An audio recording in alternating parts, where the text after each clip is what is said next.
J'imagine déjà que cette question va vous intéresser particulièrement en tant que socio-économiste. C'est qu'aujourd'hui, les Sénégalais sont confiants à l'idée qu'il y aura de la rupture à la suite de l'élection du président Bassirou Diomaye Faye et de la fin du magistère de Macky Sall. Aujourd'hui, comment est-ce que vous voyez les projections économiques? Oui, exactement. C'est-à-dire, d'abord, du point de vue de rupture, je vais juste revenir sur une des définitions, en tout cas classiques donc, du développement, qui a été donnée par François Pérou. Et jusqu'à présent, on est celle-là. Et c'est important de comprendre qu'il dit que le développement, c'est la combinaison donc, des changements mentaux et sociaux d'une population qui la rende apte, évidemment, à faire croître cumulativement son produit intérieur brut et global. Ça veut dire quoi? Les changements mentaux et sociaux qui sont des préalables. Ça veut dire que la première rupture, c'est au niveau donc, de ces changements mentaux. Nos manières donc, de voir, nos rapports avec donc, la richesse, avec le pouvoir.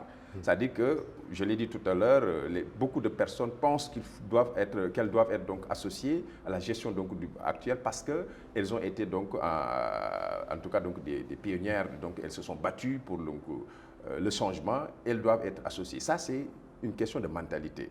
Pour donc, les changements sociaux, c'est d'essayer donc, de voir, évidemment, en termes donc, de logement, en termes d'accès aux services donc, sociaux donc, de base, qu'est-ce qu'il faudrait réellement donc, apporter et qu'on ne met pas la personne donc, au devant, mais plutôt donc, l'intérêt, le peuple donc, de façon globale.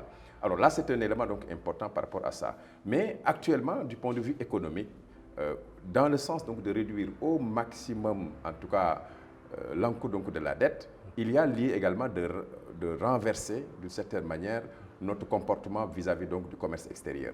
Ça veut dire quoi? Il faut mettre le curseur plus donc, sur l'importation donc, des biens de production que sur l'importation des biens de consommation. Parce que les biens de consommation, ce qu'on appelle donc les biens finis, c'est des voitures, c'est de l'alimentation, etc., etc. Maintenant, et malheureusement, 70% de nos importations sont en tout cas donc, de cet ordre-là. Et cela ne permet pas. On a besoin donc, de produire. Et pour produire, moi je me dis que l'essentiel serait même d'avoir donc, des mesures incitatives douanières pour pousser donc, les entreprises, les ménages donc, à aller importer, bien entendu, donc, des biens donc, de production, c'est-à-dire des machines, donc, des biens intermédiaires qui entrent dans le cadre donc, de la production au niveau donc, local et procéder à des substitutions, donc les biens de substitution. C'est-à-dire que si on importe plus donc, de riz, il faut en produire pour diminuer évidemment cette importation. Et ça permettra donc, de corriger donc, les déficits budgétaires de la balance donc, commerciale, donc, autant pour moi. Donc, je pense qu'à ce niveau, il y a beaucoup d'efforts donc, à faire et on le fera. Mais un autre élément, tenir compte. Et malheureusement, on n'en tient pas compte souvent, on en parle peu. Et c'est quoi? C'est l'un des critères donc, de second degré dans le cadre donc, des critères de convergence donc, de l'UEMOA, qui porte maintenant sur le ratio de la masse salariale rapportée donc, aux recettes fiscales, qui ne devrait pas dépasser 35%. C'est-à-dire que tout ce qu'on gagne en masse comme l'argent et tout ce qu'on paye dans l'administration, ce ratio ne devrait pas dépasser 35%. Et nous, on est plus de 50 et quelques pourcents donc, de ce ratio-là. Ça veut dire simplement que l'administration a trop donc, de personnes donc, à payer.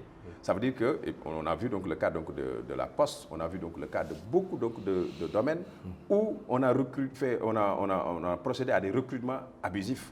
Et ces recrutements, quand même, impactent sur le budget donc, de l'État et fait partie donc, de ce qui va crever, donc, en tout cas, la dette. Et par conséquent, ça alourdit la démarche donc, de l'État et ça va continuer donc, à nous créer donc, des problèmes donc, dans le futur.